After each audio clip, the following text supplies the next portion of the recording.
ಅಕ್ಷಯ ತೃತೀಯಗೆ ನೀವು ಆ ಬಂಗಾರನ ಖರೀದಿ ಮಾಡೋಕ್ಕೆ ಏನಾದರೂ ಪ್ಲಾನ್ ಮಾಡಿದ್ದೀರಾ ಅಥವಾ ಖರೀದಿ ಮಾಡಿದ್ದೀರಾ?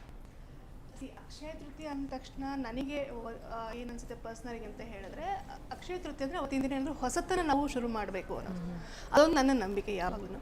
ಆ ಅಕ್ಷಯ ತೃತೀಯ ದಿವಸ ಚಿನ್ನನೇ ಖರೀದಿ ಮಾಡಬೇಕಾ ಅನ್ನೋದು ಪ್ರಶ್ನೆ ಯಾವಾಗಲೂ ಇರುತ್ತೆ. ಇದ್ದವ್ರು ಖರೀದಿ ಮಾಡ್ತಾರೆ, ಇಲ್ಲದೇ ಇದ್ದವ್ರು ಏನು ಮಾಡಬೇಕು? ಸೊ ಅದ್ರ ಬದಲಾಗಿ ನಾವು ಒಂದು ಹೊಸ ಗಿಡವನ್ನು ಕೂಡ ನೆಡಬಹುದು, ಅಥವಾ ಹೊಸತನ ಏನಾದರೂ ಒಂದು ಖರೀದಿನೂ ಮಾಡ್ಬೋದು, ಅಥವಾ ಗುರುಗಳು ಹೇಳ್ತಾ ಇದ್ದ ಹಾಗೆ ದಾನವನ್ನು ಕೂಡ ಮಾಡಿ ನಾವು ಅಕ್ಷಯ ಪುಣ್ಯವನ್ನು ಕೂಡ ಪಡ್ಕೋಬಹುದು. ಸೊ ಹಾಗಾಗಿ ನನಗೆ ಹೊಸತನ ಏನಾದರೂ ಒಂದು ಶುರು ಮಾಡಬೇಕು ಅನ್ನೋದಿರುತ್ತೆ ಹೊರತು ಬಂಗಾರನೇ ಕೊಡ್ತೀನಿ ಅನ್ನೋಂಥದ್ದೇನು ನಾನು ಯಾವತ್ತೂ ಯೋಚನೆ ಮಾಡೋಕ್ಕೆ ಹೋಗೋದಿಲ್ಲ. ಬಟ್ ಆದರೆ ಅಫ್ಕೋರ್ಸ್ ಹೆಣ್ಮಕ್ಳಿಗೆ ಅಕ್ಷಯ ತೃತೀಯ ಅಂದ ತಕ್ಷಣ ಬೆಳ್ಳಿ ತಗೋಬೇಕು, ಬಂಗಾರ ತಗೋಬೇಕು ಅಂತ, ಬಿಕಾಸ್ ನಮಗೆ ಅದೊಂದು ನಂಬಿಕೆ. ಹೌದು, ಆ ನಂಬಿಕೆ ನಾವು ಯಾವತ್ತೂ ಬಿಟ್ಕೊಡಕ್ಕಾಗಲ್ಲ. ಅದು ಏನಾದರೂ ಆಗಿರಲಿಲ್ಲ, ಇವತ್ತೇನಾದರೂ ತೊಗೊಂಬಿಡೋಣ, ಒಂದು ಬೆಳ್ಳಿದಾದ್ರೂ ತೊಗೊಳ್ಳೋಣ, ಬಂಗಾರ ತೊಗೊಳೋದಕ್ಕೆ ಆಗದೆ ಇದ್ರೂ ಪರವಾಗಿಲ್ಲ, ಅಟ್ಲೀಸ್ಟ್ ಒಂದು ಬೆಳ್ಳಿ ಪದಾರ್ಥ ಆದರೂ ತೊಗೊಳ್ಳೋಣ ಅಂತೇಳಿ. ಯಾಕಂದ್ರೆ ನಮ್ಮ ನಂಬಿಕೆ ಅದು.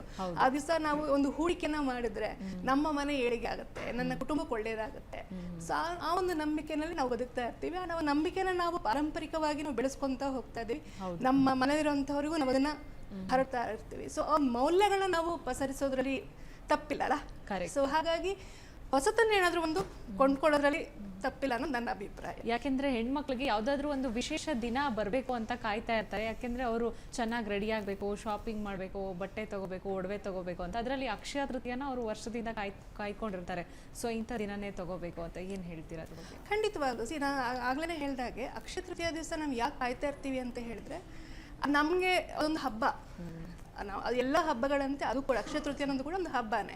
ಸೊ ಈ ಹಬ್ಬದ ದಿವಸ ನಾವು ಒಂದು ಹೂಡಿಕೆನ ಮಾಡೋದ್ರಲ್ಲಿ ತಪ್ಪಿಲ್ವಲ್ಲ. ಸೊ ನಮಗೆ ಹೆಣ್ಮಕ್ಳಿಗೆ ಏನು, ನಮ್ಮ ಮನೆ ಕುಟುಂಬ ಯಾವಾಗಲೂ ಕೂಡ ಸಂತೋಷವಾಗಿ ಸಮೃದ್ಧಿಯಾಗಿ ಇರಬೇಕು ಅಂತ ನಾವು ಬಯಸ್ತೀವಿ. ಸೊ ಹೀಗಿದ್ದಾಗ ನಾವು ಬಂಡವಾಳ ಒಂದು ಹೂಡಿಕೆ ಮಾಡುವಂಥದ್ದು. ಈಗಿನ ಹೆಣ್ಮಕ್ಳು ಎಲ್ಲರೂ ಕೂಡ, ಮಹಿಳೆಯರು ಹೆಚ್ಚಾಗಿ ಡಿಜಿಟಲ್ ಮೇಲೂ ಕೂಡ, ಡಿಜಿಟಲ್ ಬಂಗಾರದ ಮೇಲೂ ಕೂಡ ಹೂಡಿಕೆಯನ್ನು ಮಾಡ್ತಾ ಇರ್ತಾರೆ, ಮ್ಯೂಚುವಲ್ ಫಂಡ್ನ ಹೂಡಿಕೆ ಮಾಡ್ತಾ ಇರ್ತಾರೆ. ಸೊ ಹೀಗಿದ್ದಾಗ ಹೂಡಿಕೆ ಮಾಡೋದ್ರಲ್ಲಿ ತಪ್ಪಿಲ್ಲ.